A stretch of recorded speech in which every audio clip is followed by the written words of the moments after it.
Hello, मेरा नाम CMA गौरव है और मैं आपको बताता हूँ कि बहुत सारे लोग मेरे से क्वेश्चन पूछते हैं कंसल्टिंग के दुरेशन में कि सर कंपनी बनाते समय एक टर्म होता है मेन ऑब्जेक्ट, ये क्या होता है। तो बेसिकली जब हम प्राइवेट लिमिटेड कंपनी को फॉर्म करते हैं तो उसमें एक बहुत इंपॉर्टेंट डॉक्यूमेंट होता है आपका मेमोरेंडम ऑफ एसोसिएशन। ठीक है, मेमोरेंडम ऑफ एसोसिएशन में क्लॉज नंबर 3A होता है मेन ऑब्जेक्ट्स का, वो ऑब्जेक्ट्स जिसके लिए कंपनी बनाई गई है। ठीक है, यानी कि आपका वो ऑब्जेक्ट्स, बिजनेस का वो ऑब्जेक्ट्स जिसके लिए कंपनी बनाई गई है और कंपनी इन ऑब्जेक्ट्स के साथ बिजनेस को कैरी करेगी। ठीक है, तो जैसे अगर आप मान लो आप रियल एस्टेट की कंपनी बना रही हो तो रियल एस्टेट से रिलेटेड जो भी आपके ऑब्जेक्ट्स हैं वो आपके मेन ऑब्जेक्ट्स हो जाते हैं। ठीक है, जरूरी नहीं है कि कंपनी एक पर्टिकुलर सिर्फ सिंगल ऑब्जेक्ट के साथ बने। हाँ, इनिशियली जो आप ऑब्जेक्ट्स डिफाइन करोगे जब पहली बार कंपनी बना रहे हो, ठीक है, जो आपका कंपनी फर्स्ट टाइम बनेगा, तो वहां पे आपके ऑब्जेक्ट बिल्कुल एक सिमिलर ऑब्जेक्ट पैटर्न में होने चाहिए। यानी कि अगर आप रियल एस्टेट की कंपनी बना रहे हो तो रियल एस्टेट से रिलेटेड ही आप ऑब्जेक्ट्स को डाल सकते हो।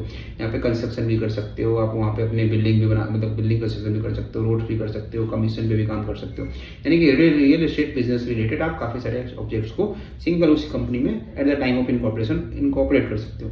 अगर आप कोई IT बेस्ड कंपनी बना रहे हो तो IT से रिलेटेड ऑब्जेक्ट्स को एंटर कर सकते हो। लेकिन आप कभी ऐसा नहीं कर सकते कि आपने एक कंपनी बनाई, स्टार्ट करनी बनानी है और आपने उस एक ऑब्जेक्ट चूज कर लिया, पहला ऑब्जेक्ट चूज किया रियल एस्टेट और सेकंड ऑब्जेक्ट चूज किया IT कंपनी। ये काम आप शुरू में नहीं कर सकते। हाँ, लेकिन अगर कंपनी सपोज पूरा आप रन कर रहे हो, अपने कंपनी बना ली with the object real estate, ठीक है, जिसका ऑब्जेक्ट क्या है, मेन ऑब्जेक्ट क्या है, real estate object, real estate activity को कैरी करना है। After some time 3 to 4 month अगर कंपनी IT सर्विसेज में भी जाना चाहती है तो उसके लिए उसको सेपरेट कंपनी खोलने की रिक्वायरमेंट नहीं है।